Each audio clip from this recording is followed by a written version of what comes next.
Okay, welcome back to Wholesome by Sarah's YouTube channel.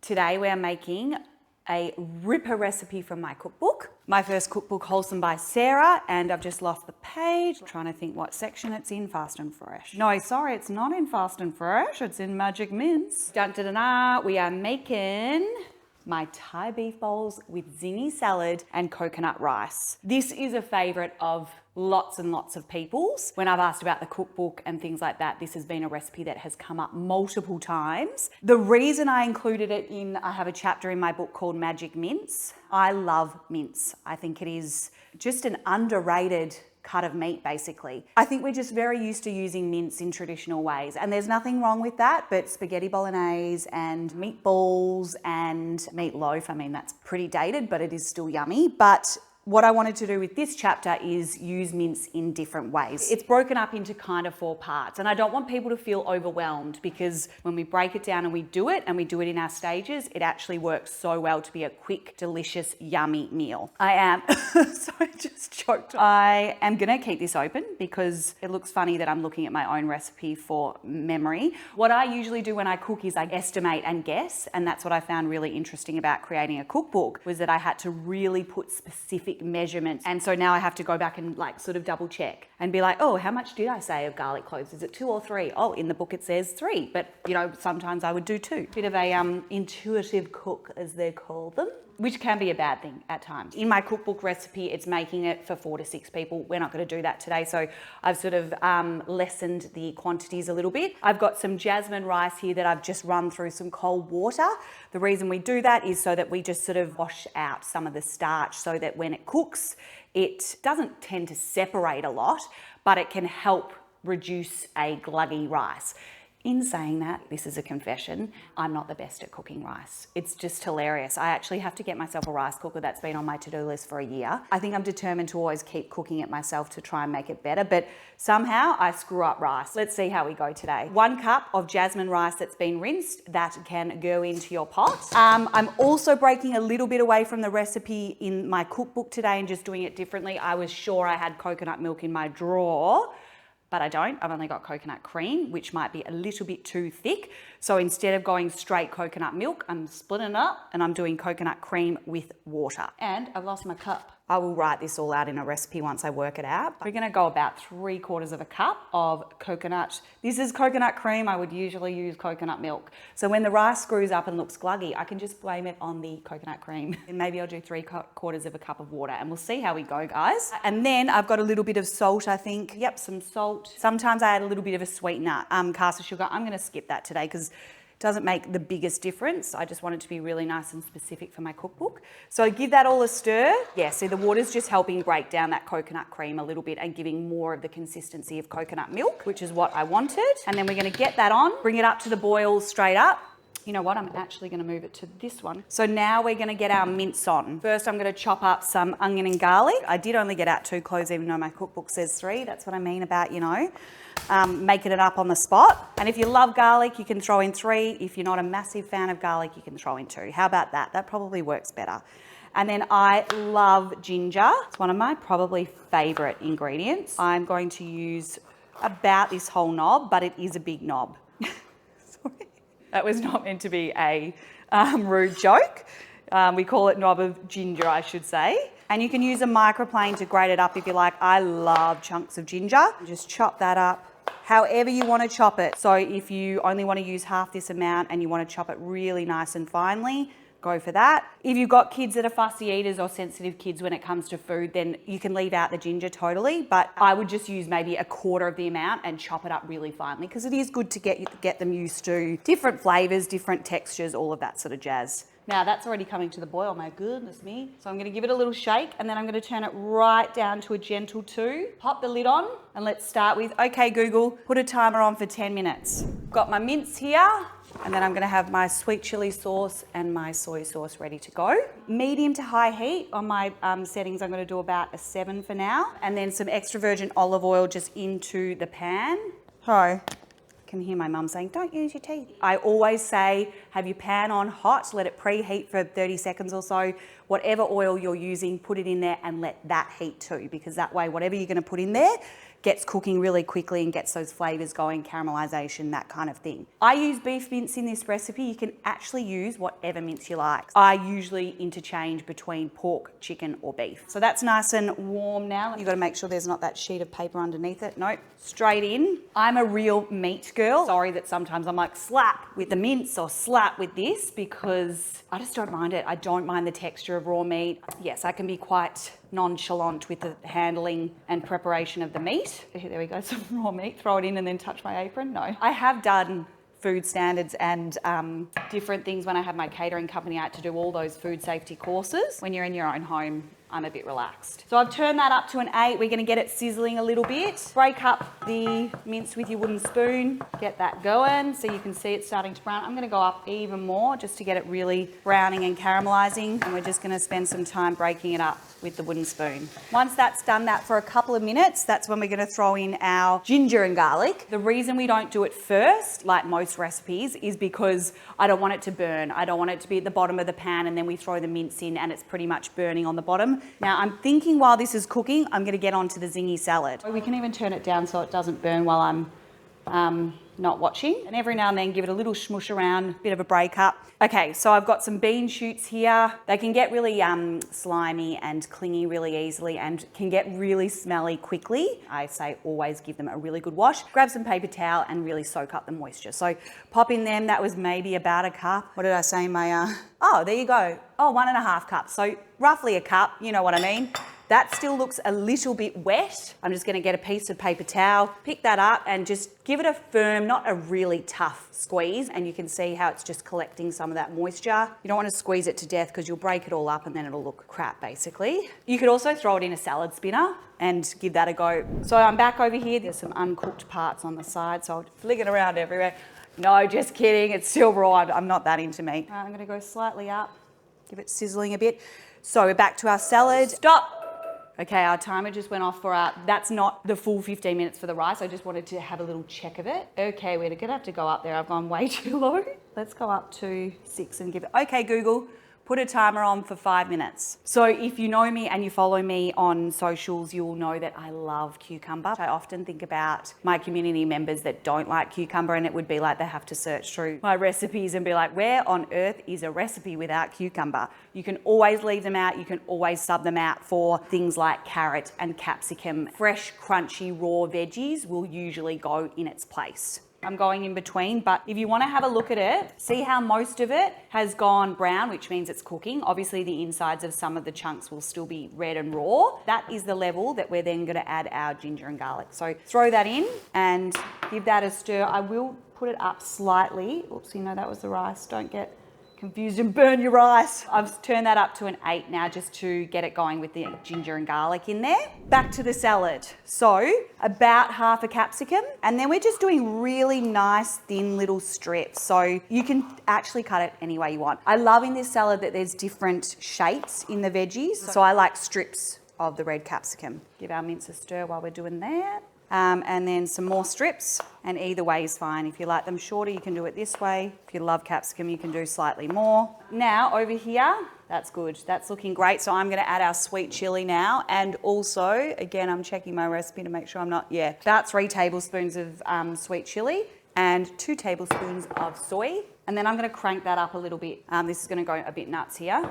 Give that a stir through so that it caramelizes the beef a bit. And it'll give it like a nice, saucy, sweet kind of sticky texture.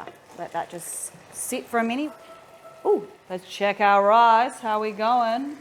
Okay, that's looking more like what I wanted it to. I think obviously it still needs some time. So put a timer on for 6 minutes. I'm kind of going to disregard the first 10 minutes that I had that rice on because it wasn't even simmering really. So we'll see how we go. Okay, this is looking really good. So it's sort of coated all the mince beautifully. I know lots of you guys feel underconfident in the kitchen.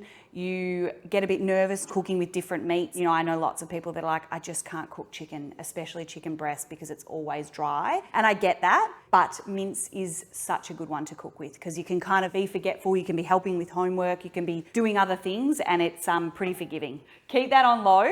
Let's go back to our salad. Now I'm gonna add some red cabbage or purple cabbage. Sometimes I use a mandolin. Again, you don't wanna be getting out, you know, different utensils. but then the trick is to cut it as finely as you can get it. If you don't mind thick cabbage, fine. I think when you shave it or you shred it really, really finely, cabbage can just do such wonderful things in different recipes. All right, so there's our cabbage. Wonderful. I actually shouldn't do that with my knife, I know that, but I'm just a bit naughty. Then we've got a carrot. I can hear my rice boiling away. That's looking good. I feel like it's a little bit too high. I'm going to turn it down. Freaking out about the rice again. This is one of my best friends. It's called a julienne pileur, but it's just a julienne pillar. Have a look on Amazon online. I think you can get them for like $12. I just love it. You kind of just, and then you can rotate it. Just careful you don't slice off your finger like I just nearly did. Then rotate it again. It just gives something different. Like, how cool is that? And you can so use a grater, a normal box grater, and grate it. And to get your normal grate, you can so slice it nice and thin into half moons, into whatever.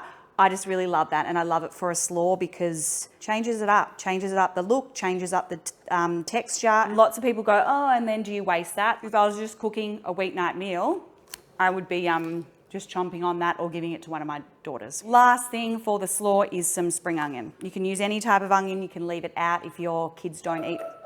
Here we go. Okay, Google, stop. Got it. Stopping bedroom speaker.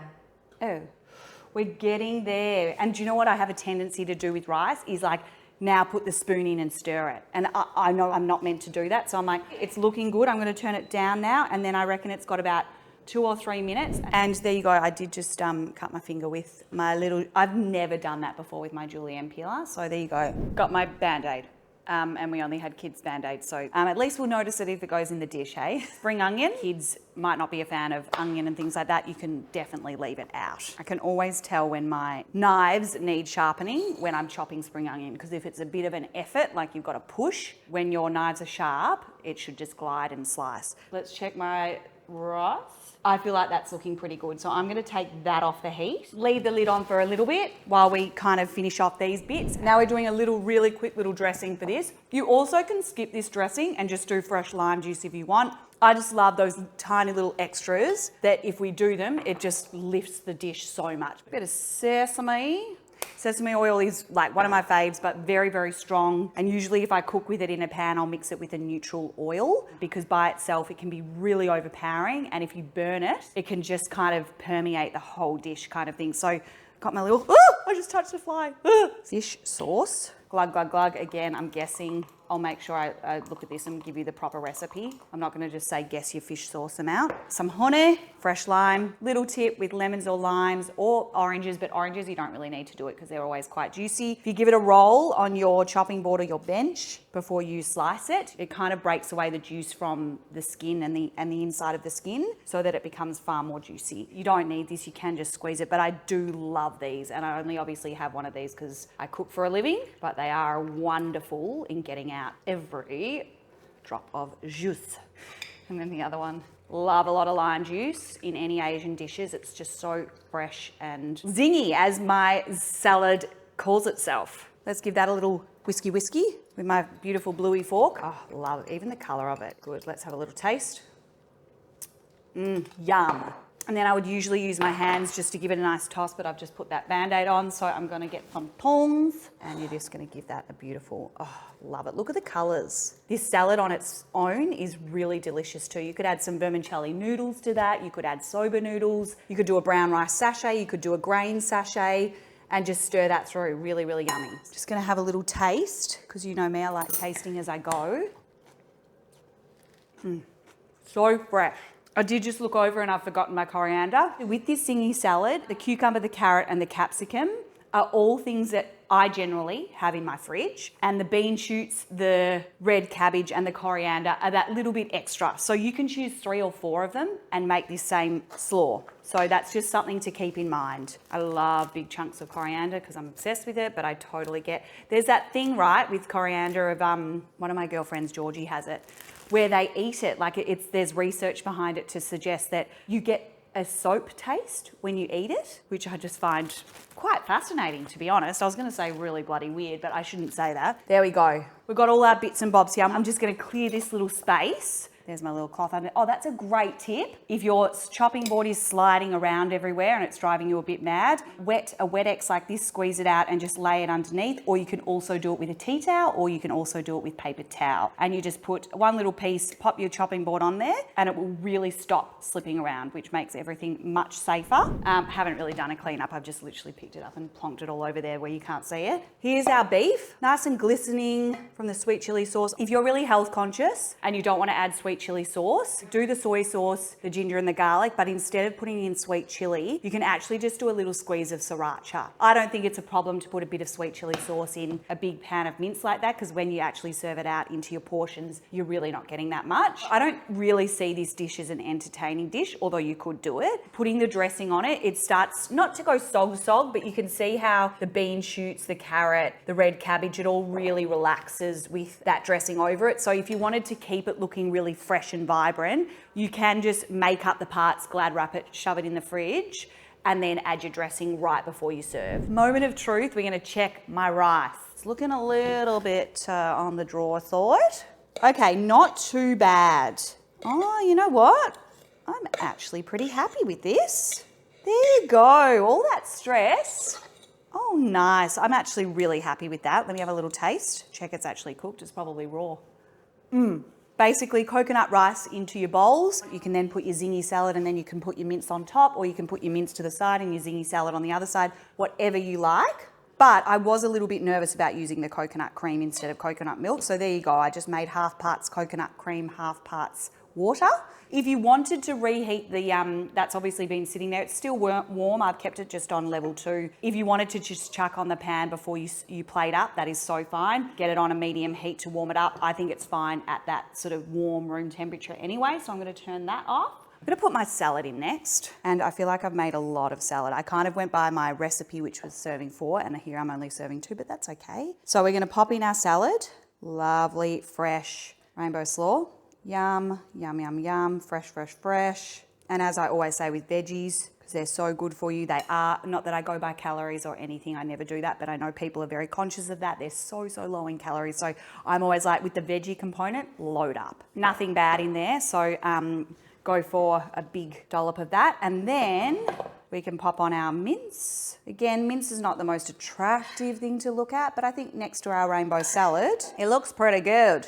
I won't go too meaty because, you know, I know this is the caterer cook in me, but I'm just going to clean up that little bit on the side. Caterer cook in me, don't have to do this if you're at home. It's actually a little bit nuts if you're doing this at home before you serve it up to your kids or serve it up for yourself. But you know what, maybe sometimes you just want to put it on there and feel like it's a restaurant style dish with a bit of greenery on top, and you might feel like doing that and sitting down and pretending you're in a restaurant. There we go. They are my Thai beef bowls with a zingy salad and coconut rice. And I feel like I took a while in that, kind of breaking down the parts, the 3 different parts, the mince, the salad and the coconut rice. But I really wanted to walk you through them, talk you through them, show them.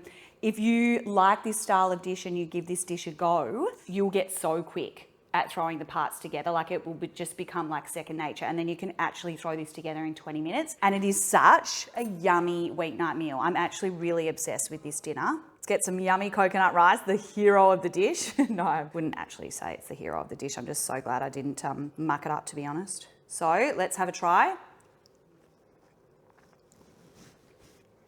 Oh my gosh. I have made and eaten that dish probably over 50 times. And it still blows my mind when you have a bit of the mince, bit of the zingy salad, bit of the coconut rice all together in one mouthful. In your mouth, the flavours, the textures, I just love it. You got to give it a go. If you're not used to like cooking this type of style, just give it a shot. I'm pretty certain you'll be pretty happy with the result. It's so yum. This is a way too big mouthful, but anyway. Yum. Obsessed. You got to make it.